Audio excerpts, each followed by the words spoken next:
好了，下一个主题的主讲人就是 VV 国际的执行总监来讲的，也就是小弟我。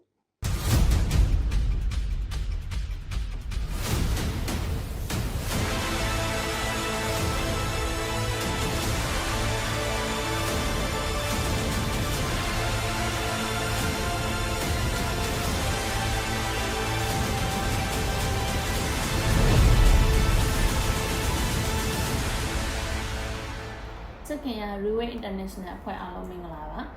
ဒီညရဲ့နောက်ဆုံးခေါင်းစဉ်ကိုရောက်ရှိလာပါပြီအဲ့ဒါတော့ကျွန်တော်ရဲ့ခေါင်းစဉ်မှာ people လူဆိုတဲ့ခေါင်းစဉ်နဲ့မျှဝေသွားမှာဖြစ်ပါတယ် Riway ဟာဒီအမတ်ကိုအချိန်မီရောက်ရှိလာအစနဲ့ယနေ့ထိတာပေါ့ကျွန်တော်အများကြီးပြောစရာမလိုပါဘူး Riway မှာအဝယ်ကောင်းတဲ့လူသားတွေအများကြီးရှိပါတယ် Roll Rice စီးနေတဲ့လူတွေဇိမ်ငံအိမ်ကြီးမှနေထိုင်တဲ့လူတွေ American Dollar 10 တန်းကျော်တဲ့အသက်တင်ရနေတဲ့ဝင်ငွေရနေတဲ့လူတွေချမ်းသာဒုက္ခနဲ့ပြည့်စုံစွာဘဝကိုနေထိုင်နေတဲ့လူတွေကျွန်တော်တင့်ကိုပြောပြဖို့မလိုပါဘူး Riway ခေါင်းဆောင်တချို့ကလူများ Riway နဲ့ပတ်သက်မှာဆွလွတ်မျက်နှာခံကြတယ်ဒါတွေက Riway ရဲ့ခေါင်းဆောင်မှုတင်တဲ့ဆွေးနွေးပွဲတွေမှာပြောလို့ရှိတယ်ဒါမှမဟုတ်တခြားအစည်းအဝေးပွဲတွေမှာပေါ့ပြီးတော့ဒီအရာအားလုံးကအလွန်တိတာတယ်လျှို့ဝှက်ချက်တစ်ခုမဟုတ်တော့ပါဘူးတကယ်လို့တင်မသိသေးဘူးဆိုရင်တင် Riway မှာအချိန်ကြာကြာဆက်နေဖို့လိုပါတယ်ဒါမှမဟုတ် Riway မှာတင်မေးကြည့်လိုက်ပါနောက်ဆုံးမှာတော့တင်သိသွားပါလိမ့်မယ်ဒီနေ့ဟာကျွန်တော်အတွက်အထူးနေ့တစ်နေ့ပါဒါကရှားပါတဲ့အခွင့်အရေးဖြစ်တယ် Riway မှာအနိုင်ယူခြင်းအပိုင်း3ဆိုတဲ့ခေါင်းစဉ်နဲ့ကျွန်တော်3ချိန်မြောက်မျှဝေခြင်းဖြစ်ပါတယ်ကျွန်တော်ဒီအခွင့်အရေးကိုအသုံးချပြီးကျွန်တော်ရဲ့ခံစားချက်တွေကိုဖော်ပြခြင်းတယ်ဘယ်လိုခံစားချက်မျိုးလဲကျွန်တော် Riway ရဲ့လူတွေစီကနေခံစားခဲ့ရပြီးမြင်တွေ့ရတဲ့ခံစားချက်ပါလွန်ခဲ့တဲ့10နှစ်စီပေါ့လွန်ခဲ့တဲ့10နှစ်ကဒီအတွက် Riway ရဲ့အစောပိုင်းနေ့ရက်တွေစီကနေကျွန်တော်စပြီးမှပြောပြရလိမ့်မယ်ဂျိုးခဏလေးတင်ကပြောရတယ် Riway ဆိုတာတသေးလေးကနေစတင်ခဲ့တဲ့ကုမ္ပဏီတသေးလေးကနေစခဲ့တယ်ဆိုပေမဲ့ Riway ကလူဝယ်ဖို့အတွက်ပတ်စံမသုံးခဲ့ဘူးသူညီရဲ့စံနှုန်းတစ်ခုနဲ့ပဲလူတွေက Riway နဲ့ပူပေါင်းခဲ့ကြတာ Riway မှာဘဒူးစီမှာမှမရှိတဲ့မတူညီထူးခြားတဲ့အခွင့်အရေးတွေရှိတယ် Riway ကတည်ထောင်ခဲ့လို့ကျွန်တော်ဖြစ်တယ်အစတုန်းကလူနည်းနည်းပဲရှိတယ်အားလုံးကကျွန်တော်မျက်စိအောက်မှာပဲကြီးထွားလာကြတယ်လူနည်းစုအဖွဲ့ဆိုပေမဲ့ထိန်းချုပ်ရတာဟာအင်မတန်မှမလွယ်ကူခဲ့ပါဘူးလူတစုကအချိန်တိုအတွင်းမှာအတူလက်တွဲအလုပ်လုပ်ပြီးဆိုရင်ရှောင်လွဲလို့မရတဲ့သဘောထားကွဲလွဲမှုတွေပဋိပက္ခတွေတေချာပေါက်ဖြစ်လာမှာပါတင်တို့အားလုံးနားလည်ဖို့လိုအပ်တာတစ်ခုကတော့ကျွန်တော်ဟာဟိုအရင်ကစပြီးအထူးကျူးဆိုင်ခဲ့တယ်ကိုအဖွဲကိုတဟဇာတာဖြစ်အောင်အာယုံဆိုင်ခဲ့တယ်ဒါကြောင့်အရင်ကဆိုရင် Riway ရဲ့တင်တန်းနေမှာပဲဖြစ်ဖြစ်တအိုးချင်းပြောဆိုဆက်ဆံတဲ့အခါမှာပဲဖြစ်ကျွန်တော်အများအားဦးဆောင်ခဲ့တယ်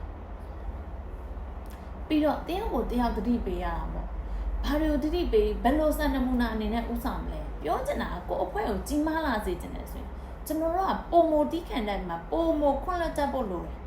ကျွန်တော်တို့ကပုံမလိုက်လျောညီထွေစွာနေထိုင်နိုင်ဖို့လိုတယ်ဒီလိုအဆက်မပြတ်စံနမူနာအနေနဲ့ဦးဆောင်မှုတွေတတိပေးမှုတွေရဲ့အကြောင်းမလို့ကျွန်တော်ရဲ့စိတ်ဓာတ်နဲ့အပြုတ်မှုတွေတောင်ကြီးမားတဲ့ဩဇာလာမိုးခြင်းခံလိုက်ရတယ်ဒီတော့အဖွဲတစ်ဖွဲမှာပြဿနာတွေရှိလာပြီဆိုရင်အကျိုးစီးပွားဆိုင်ရာပဲဖြစ်ဖြစ်အာဏာကြောင့်ပဲဖြစ်ဖြစ်ဘလို့အငင်းပွားမှုပဲဖြစ်စေအဲ့ဒါကျွန်တော်ထိတ်ဆုံးဦးစားပေးဖြည့်ရှင်းရမယ့်အရာဖြစ်တယ်ဒါကိုအရေးတကြီးကင်တွယ်ဖြည့်ရှင်းရမှာပဲဖြစ်တယ်ဒီကိစ္စကကျွန်တော်တို့ငွေကြေးလဲပတ်မှုထက်ပိုအရေးကြီးတဲ့ကဏ္ဍဖြစ်တယ်တခါတလေတညလုံးမအိပ်ပယ်နဲ့အောင်စဉ်းစားမိတယ်မတူညီတဲ့နီလန်းတွေကိုစဉ်းစားမိတယ်ကျွန်တော်ရဲ့ကျွမ်းကျင်မှုတွေအကောင်းဆုံးပေးဆက်မှုတွေနဲ့အမျက်စွန်းတွေကုန်ကြခဲ့မယ်ဆိုရင်တော့မှတွန်းဆုတ်နေမှာမဟုတ်ဘူးတဦးနဲ့တဦးမကျေနပ်ချက်တွေအတူဆုံးအချိန်ကာလတစ်ခုတည်းမှာလုံးဝဖြည့်ရှင်းခြင်းတယ်ပြီးတော့အဲ့ဒါတွေကိုလျှို့ဝှက်ထားတာမျိုးဖုံးကွယ်ထားလိုက်တာမျိုးမဟုတ်ဘူးအဲ့ဒါကိုအမှန်တကယ်ဖြည့်ရှင်းလိုက်ခြင်းအပြင်တချို့မကျေနပ်ချက်တွေအတိုင်းအတာတစ်ခုတည်းမှာစုပုံနေခဲ့မယ်ဆိုရင်တော့ကျွန်တော်တို့ဘယ်တော့မှမေးလိုက်မှာမဟုတ်ဘူးအချိန်လေးတွေပိုဆိုးသွားအောင်လဲဘယ်တော့မှခွင့်ပြုမှာမဟုတ်ဘူး Riway ရဲ့အရင်တုန်းကနေ့ရက်တည်းဒီလိုပဲဒါကြောင့်မို့ဒီကဏ္ဍကိုကျွန်တော်အင်မတန်အလေးထားတယ်ဒီလိုနဲ့ပဲအချိန်ကြီးတရက်ပြီးတရက်တစ်နှစ်ပြီးတစ်နှစ်ကုန်ဆုံးခဲ့တယ် Riway ရဲ့လူတွေကလည်းအတူတကွခွင့်ပြုလာတယ်ပျော်ရွှင်စရာကောင်းတဲ့ပတ်ဝန်းကျင်မှာတိုးတက်လာကြတယ်ကျွန်တော်တို့တဖြည်းဖြည်းကြားရလိမ့်မယ်ပြင်ပကပတ်ဝန်းကျင်ကလူတွေ Riway ကိုဘယ်လိုအကဲခတ်ဖြတ်ကြတယ်လဲဆိုတာတချို့ကပြောလိမ့်မယ် Riway ကအရင်စီလုံးတဲ့အဖွဲပဲအဲ့ဒါမှန်တယ်ကျွန်တော်လည်းအဲ့လိုပဲထင်တယ်ဘာကြောင့်လဲကျွန်တော်တို့ပတ်ဝန်းကျင်မှာတဦးနဲ့တူတွဲဖက်ပြီးအတူတိုက်ပွဲဝင်နေကြတယ်ဘယ်နေရာမှာမဆိုတိုက်ပွဲဝင်ကြပြီအတူတကွပူပေါင်းပြီးမှတာဝန်ယူကြတယ် ကြာရှုံးတယ်ငိုကြွေးတယ်ပြီးတော့ပုံမအားကောင်းလာမှအတူတူခွင့်ပြုလာကြတယ်ကျွန်တော်တို့ဒီလူတွေအားလုံးကကျွန်တော်ရဲ့ရဲဘော်ရဲဘက်တွေဖြစ်ပဲမှတ်ယူထားတယ်ကျွန်တော်ရဲ့နှလုံးသားထဲမှာကျွန်တော်ဒီလိုပဲမှတ်ထားတယ်ကျွန်တော်တကယ်ပဲယုံကြည်တယ်သူတို့ကိုကာဝယ်ဖို့အတွက်ကျွန်တော်အရာရာဆွလို့အနက်နာခံရဲတယ်ဆိုတော့လုံးဝယုံကြည်တယ်တေချာပေါက်အရာရာပံ့ပိုးပေးမယ်ရေဝဲရဲ့အစောပိုင်းနေ့ရက်တွေတုန်းကစီးလုံးညင်ညွန့်မှုကတကယ်ကိုစံနမူနာယူစရာကောင်းခဲ့တယ်ဒါကငွေကြေးအကျိုးစီးပွားပေါ်အခြေခံပြီးမှထားတာမဟုတ်ဘူးလုံးဝစီးပွားရေးသူတို့လုပ်တဲ့စုံရုံတော့ပဲမဟုတ်ဘူးရေဝဲကိုဝင်လာတဲ့လူတွေကျွန်တော်ရဲ့ဆက်ဆံရေးတွေအရန်ကောင်းလို့ကျွန်တော်တို့ဖက်ပြီးတော့အတူတကွအိတ်နိုင်ကြတယ်အချိန်ကြာလာတဲ့မြတ်တဖြည်းဖြည်းရေဝဲကလူတွေအကာအကွယ်အသားစီးလိုမျိုးတွေပြုလုပ်လာကြတယ်ပြင်ပအသားစီးဘလောက်ပဲကြီးနေပါစေကိုယ်အဖွဲမှာဘလို့စိန်ခေါ်မှုတွေပဲရှိနေပါစေအဖွဲရဲ့အုံမြစ်ကိုလုံးဝမတုံလို့စေရင်းရိုင်စေမှာမဟုတ်ဘူးလူတွေကအထူးသဖြင့်ရေဝဲရဲ့အစောပိုင်းနေ့ရက်တွေကလူတွေကအသက်ပိုကြီးကြတယ်ဒီလိုအခြေအနေဖြစ်ပေါ်နေတဲ့အချိန်မှာဆိုရင်မြင်တွေ့နိုင်တယ်တင်တို့အရှိမဘယ်အရာအောင်မဆိုတင်ဝေဖန်လို့ရမယ်ဒါပေမဲ့တင်ကျွန်တော်တို့ဝေဖန်လို့မရဘူးတင်ရေဝဲကိုဝေဖန်လို့ရမယ်ထုတ်ကုန်နဲ့ပတ်သက်ပြီးဝေဖန်လို့ရမယ်စီမံကိန်းတွေစရှိတဲ့ပြင်ဝေဖန်လို့ရမယ်တထေးဖြစ်တဲ့ကျွန်တော်ဝေဖန်လို့မရဘူးဘာလို့လဲတင်လာကျွန်တော်ကိုဝေဖန်မယ်ဆိုရင်ကျွန်တော်ရဲ့မိတ်ဆွေတွေရဲ့မျက်လုံးထဲမှာဒေါသတွေမျက်ရည်တွေနဲ့တင်တို့ကိုမယင်ကျေးစွာနဲ့ပြန်ပြီးမှဆက်ဆံခံရလိမ့်မယ်တခါတလေတင်တဲ့အတူတူစီးပွားရေးမလောက်ချင်တော့တဲ့အထိဖြစ်သွားလိမ့်မယ်သူတို့ကဒီလောက်ထိကျွန်တော်ကိုတန်ဖိုးထားပြီးမှကောက်ွယ်ကြတယ်အဖွဲရဲ့ခေါင်းဆောင်တွေမကောက်ဘူးရေဝဲရဲ့ဝန်ထမ်းတွေလောက်ဖို့ကင်မဲ့တွေရေဝဲရင်တို့တတ်ထားတဲ့လူအားလုံးပါတယ်ဒါကိုကြားလိုက်ရတဲ့အချိန်မှာတင်တို့ဘယ်လိုထင်နေမလဲဆိုတာတော့ကျွန်တော်မသိဘူးခင်ဗျားတို့ဘယ်လိုထင်နေကိစ္စမရှိဘူးဒါမှမဟုတ်တခြားတစ်ဖက်ကနေပြီးတော့ပေါ့တင်ကျွန်တော်ရဲ့ရှူတာကနေဝင်စဉ်းစားပေးနိုင်တယ်တကယ်လို့တင်ဟာကျွန်တော်နေရာမှာဆိုရင်ဘယ်လိုခံစားမလဲ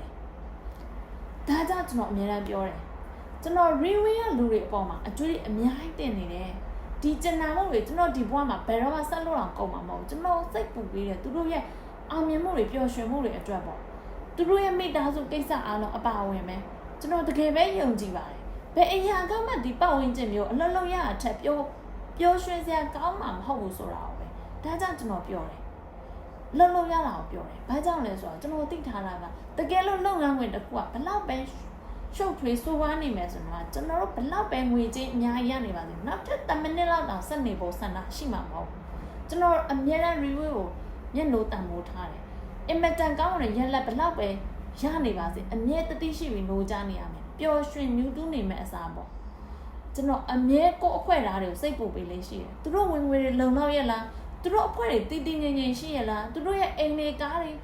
လုံလောက်မှုမရှိမှာဘူးငွေချင်းလုံလောက်ရရလားအရာအားလုံးအတွက်ကျွန်တော်စိတ်ပူပေးတယ်ဒီနေ့ဒီချိန်မှာဆိုရင် Railway အတိုင်းတာအလွန်ကြီးမားလာတယ် Railway အဖွဲ့သားတွေတကဘာလုံးဟန်ရှိတဲ့တအုံးတယောက်ချင်းစီတည်နိုင်ဖို့အတွက်ကျွန်တော်တို့ဘယ်လိုမှဖြစ်နိုင်မှာမဟုတ်ဒါပေမဲ့အဲ့ဒီလိုအခြေအနေမျိုးမှာဒါကဟိုအစကတည်းကဒီလိုပဲမိတ်သွားခြင်းမရှိခဲ့ရုံများမကအဲ့ဒါထက်ပိုပြီးကြီးကျယ်ခမ်းနားလာခဲ့တယ်အရင်ကဝင်ရောက်လာတဲ့လူတွေကစလို့ကျွန်တော်တို့လက်ရှိလူတွေတစ်ဆင့်လွမ်းမိုးလာခဲ့တယ်ဒီနေ့တင်တန်းမှာတက်တဲ့လူတွေ Railway ရဲ့ meeting တက်ပြီးမှအရင်ကအကြောင်းအရာတွေတဖြည်းဖြည်းနဲ့အတွေ့အကြုံရလာပြီးတော့မှမျှဝေသွားကြတယ်လူတစ်တွေကိုထပ်ပြီးမျှဝေသွားကြတယ် Railway ကလူတော်တော်များများဟာကျွန်တော်တို့ကိုပုံကိုယ်ရေးအရာမသိကြပါဘူး။ဒါရိုက်မဆက်ဆံဘူးပါဘူး။ကျွန်တော်နဲ့စကားမပြောဘူးပါဘူး။ဒါပေမဲ့သူတို့ရဲ့ကျေးဇူးတင်ခြင်းတွေချစ်ခြင်းတရားတွေကကျွန်တော်ကိုကာကွယ်ပေးတာတွေအလုံးကိုထူးခဲ့တယ်။ဒါကြောင့်မလို့ကျွန်တော်အခါတလေမှာစဉ်းစားမိတယ်ကျွန်တော်ကဘာကြောင့်ဒီလိုမျိုးမျက်နှာလေးစားစရာကောင်းတဲ့ဆက်ဆံမှုမျိုးနဲ့ထိုက်တန်ရတာလဲ။အောင်မြင်မှုကိုဘေးဖယ်ထားပါ။ဆက်ဆံခံရတာနဲ့တင်ကောင်မှကျွန်တော်ကနောင်တမရှိတော့ဘူးလို့ကျွန်တော်ခံစားနေရတယ်တကယ်တော့ဒီခံစားချက်ကလွန်ခဲ့တဲ့10နှစ်လောက်ကတည်းကတခြားလူတွေနဲ့မျှဝေခြင်းနဲ့မျှဝေပေးဖို့ထိုက်တန်တယ်လို့ကျွန်တော်ခံစားခဲ့ရတဲ့အရာဆိုတာနှလုံးသားထဲကဖြစ်ပေါ်လာတဲ့ကျေနပ်အားရခြင်းတွေဒီလိုဖြစ်စဉ်တွေရပ်တန့်သွားဖို့မရှိဘူးဆိုတဲ့လက္ခဏာတွေကိုပြနေတဲ့အချက်တွေပေါ့ဒါပေမဲ့ဒါတွေကပိုခိုင်မာလာပြီးတော့မှပုံမကြီးထွားလာခဲ့တယ်ကျွန်တော်အလေးပေးပြောကြားခြင်းနဲ့အရေးကြီးဆုံးအရာကတော့ကျွန်တော်ဒီလိုကူညီအားပေးတဲ့ဒီလူတွေကတာမန်လူတွေမဟုတ်ကြတော့အရင်တော့ကလို့တာမန်လူမဟုတ်ကြတော့အခုဆိုရင်တန်းကြွယ်တထေးဖြစ်နေကြပြီလုံးဝတန်းကြွယ်တထေးအဖွဲခေါင်းဆောင်တွေဩဇာလွှမ်းမိုးနိုင်ပြီလူအဖွဲစီကိုကုညီထောက်ပံ့ပေးနိုင်တဲ့လူတွေဖြစ်နေကြပြီသူတို့အားလုံးကကျွန်တော်ဘေးကနေကျွန်တော်နဲ့အတူတိုက်ပွဲဝင်ခဲ့ကြတဲ့ရဲဘော်ရဲဘက်တွေပဲဖြစ်တယ်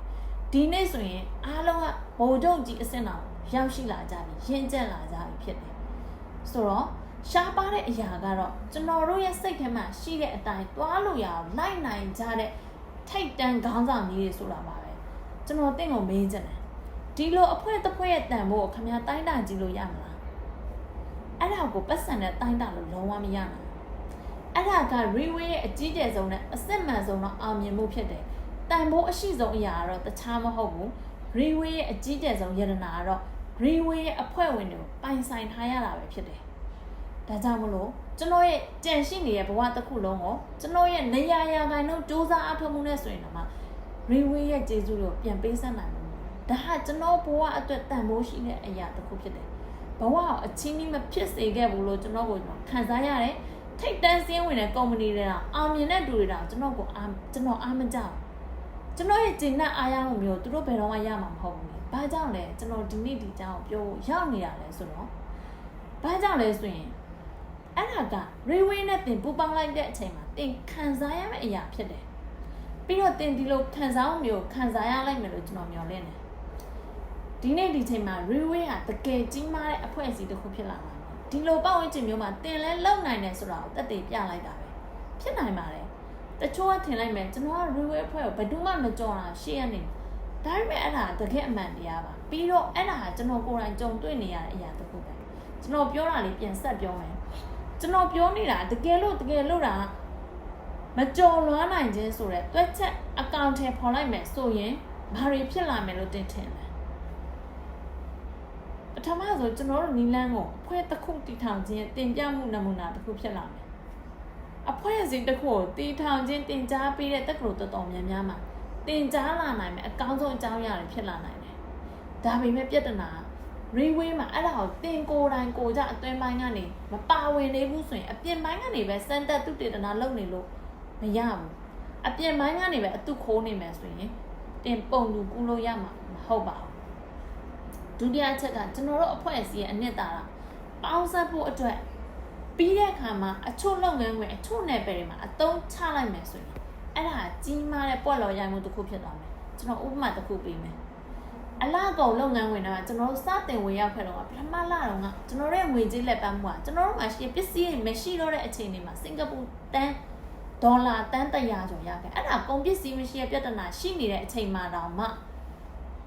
တန်း100ထိရောက်သွားခဲ့တယ်ဒါဘာကိုပြောချင်တာလဲဆိုတော့အဖွဲ့တွေကလူတွေကြောင့်ဆိုတာကိုပဲပြောချင်တာဖြစ်တယ်တတိယအနေနဲ့ဖေဖော်ဝါရီလမှာကပတ်ကက်ယောဂအခြေအနေနဲ့စိုးစိုးရွားကြုံတွေ့တဲ့ကပတ်ဒေတာအသီးသီးမှာတစ်ချိန်နဲ့တစ်ပြိုင်တည်းဖြစ်ပွားခဲ့တာကျွန်တော်တို့တင်နန်းပန်းပွဲနေရာကိုကျင်းပနိုင်ခဲ့တယ်။ဒါပေါ့နေရာဆိုတာကန့်သက်ချက်တစ်ခုမဟုတ်ဘူးကျွန်တော်တို့များများလှုပ်ချင်ကျွန်တော်တို့လှုပ်လို့ရတယ်။အဲ့ဒီအချိန်ကဆိုရင်ပွဲကြီးချက်တူတွေမျှဝေတူတွေအယောက်1000မကရှိခဲ့တယ်။စင်မြင့်ပေါ်မှာမျှဝေနိုင်တဲ့ဒီလိုဟောပြောနိုင်တဲ့ဒူတွေဆိုတာတူကနေတူဩစွာလွမ်းမိုးနိုင်တယ်ဆိုတဲ့စွမ်းရည်ကိုပိုင်ဆိုင်ထားကြတဲ့ခေါင်းဆောင်တွေပဲဖြစ်တယ်။သူတို့ဘယ်ကလာလဲအပြင်ငါရမ်းထားတာမဟုတ်ဘူး Reway ရဲ့ပတ်ဝန်းကျင်မှာဩဇာလွမ်းမိုးခံရပြီးတော့တူးချင်းစီလေ့ကျင့်ထားပြီးတဲ့လူတွေဖြစ်တယ်လူပေါင်း1000ကျော်စင်မော်တက်မျှဝေပေးတာဟောပြောတွေလောက်ပဲမဟုတ်ဘူးတူးချင်းစီက Reway ရဲ့ elite တွေဖြစ်တယ်ကြီးမားတဲ့ငွေကြေးလက်ပံမှုတွေဖန်တီးနိုင်တဲ့ပြိုင်ဆိုင်မှုပြင်းထန်ပြီးရက်ဆက်ကြမ်းကြုတ်တဲ့ဈေးကွက်ထဲမှာရှင်ပြိုင်နိုင်တဲ့လူတွေပဲဖြစ်တယ်ဟောပြောသူတွေဆိုတာကလည်းဒါကန့်သက်ချက်တစ်ခုမဟုတ်ဘူးအဲ့ဒီအားလုံးစပီကာပေါင်း1000ကျော်ကဒီတင်နန်းမှာပါဝင်ခဲ့ကြတယ်တင်နန်းတွေပြီးတော့လည်းသူတို့တင်ယူရရှိလာတာလက်တွေ့သုံးချတယ်တင်နန်းပေါင်းပွဲ200ကျော်တာမှကတာမန်စံချိန်ချိုးပြအောင်တက်ပဲမဟုတ်ဘူးဒါအဆုံးတမဟုတ်တယ်ဒါပေမဲ့အမှန်တရားကတော့စန့်ကျင်ပဲအဲ့ဒါကအခုမှစရရှိတယ်ဟိုးအရင်ကလူနေပြီးစီးလုံးတဲ့အဖွဲ့ကျွန်တော်ကရှိခဲ့တယ်အခုအချိန်မှာတော့ direct selling ဈေးကွက်မှာထိတ်တန်းဝင်ကုမ္ပဏီတစ်ခုဖြစ်လာခဲ့တယ်တင်မြင်တဲ့အတိုင်းပဲကျွန်တော်ယနေ့အချိန်ဒီမှာရှိနေတော့မယ်တခြားလူတွေအားလုံးလည်းရှိနေတော့မယ်ဒီနေ့ကျွန်တော်စူးစမ်းနေတော့မယ်ပြီးတော့တခြားလူတွေအားလုံးလည်းစူးစမ်းနေကြတယ်နောက်လာမယ့်9နှစ်10နှစ်အတွင်းဘယ်လိုမြင်ကွင်းမျိုးမြင်ရမလဲမိတ်ဆွေတို့ဒီနေ့ဒီချိန်မှာ Reway ရဲ့ထိပ်တန်း management အဖွဲ့ရဲ့ခေါင်းဆောင်တွေကဈေးကွက်အရှင်တခင်တွေပဲမဟုတ်ဘူး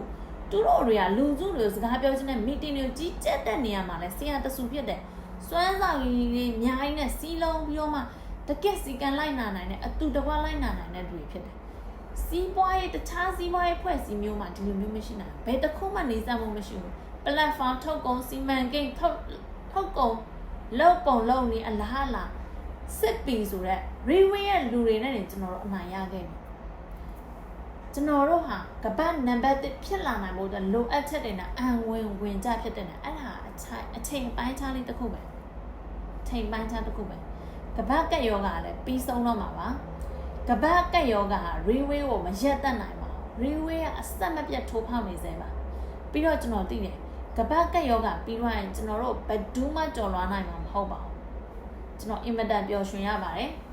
ကျွန်တော်ဒီနေ့ပွဲကိုကျွန်တော်ခေါင်းစဉ်အများပြည်သူဆိုတာနဲ့ပဲကျွန်တော်ညဝေခဲ့တာဖြစ်တဲ့နှစ်ပေါင်းများစွာပြောပြချင်နေတဲ့ခန်းစားချက်ကိုပြောပြဖို့အတွက်ပဲဖြစ်တယ်ကျွန်တော်ရဲ့ညဝေချမ်းနေတင်လေ့လာနိုင်လိမ့်မယ်လို့ကျွန်တော်မျှော်လင့်ပါတယ်ကျွန်တော်ရဲ့ bonus plan တစ်ခုလည်းကြောင့် money game မဟုတ်ဘူးဆိုတာကိုသိရှိသွားလိမ့်မယ်ဒါဟာအပေါ်စုတွေတွက်ချက်တဲ့အခါမှာငွေကြောင့်မျက်စိကန်တွန်းစီးပွားရေးအဖွဲ့အစည်းမျိုးမဟုတ်ဘူး railway မှာဒါဟာစိတ်ခံစားချက်တွေကျင်နာခြင်းတွေကရုဏာတွေနဲ့ပြည့်နေတယ်တင့်ကိုအမြဲတမ်းပေးလိမ့်မယ်လုံစော်ပေးမယ်ကာကွယ်ပေးမယ် view site ပေးမယ်ပြီးတော့အောင်မြင်မှုကိုရအောင်မောင်းနေပေးမယ်အတိုင်းအတာအထိတောင်တိုင်းတာတစ်ခုထိကြော်လွာလောက်ပေးနိုင်တယ်ရှားပါတဲ့အဖိုးတန်လာတဲ့ပတ်ဝန်းကျင်တစ်ခုပဲဖြစ်တယ်တင်တို့အဆက်မပြတ်စီးစင်းနေတဲ့ချစ်ချင်းတွေကိုညီထောက်ပံ့မှုတွေနဲ့ဒီ railway မှာပဲနှစ်ပေါင်းများစွာအတွင်းမှာမရေမတွက်နိုင်လောက်ပေးခဲ့တဲ့ဂတိတွေတည်မြဲစေဖို့အတွက်ကျွန်တော်ဆက်ပြီးကြိုးစားတော့မှာနောက်ဆုံးမှာတော့ကျွန်တော်တို့နဲ့အတူ railway မှာတင်အနိုင်ယူရလိမ့်မယ်လို့ကျွန်တော်မျှော်လင့်ပါတယ်အားလုံးကိုကျေးဇူးတင်ပါတယ်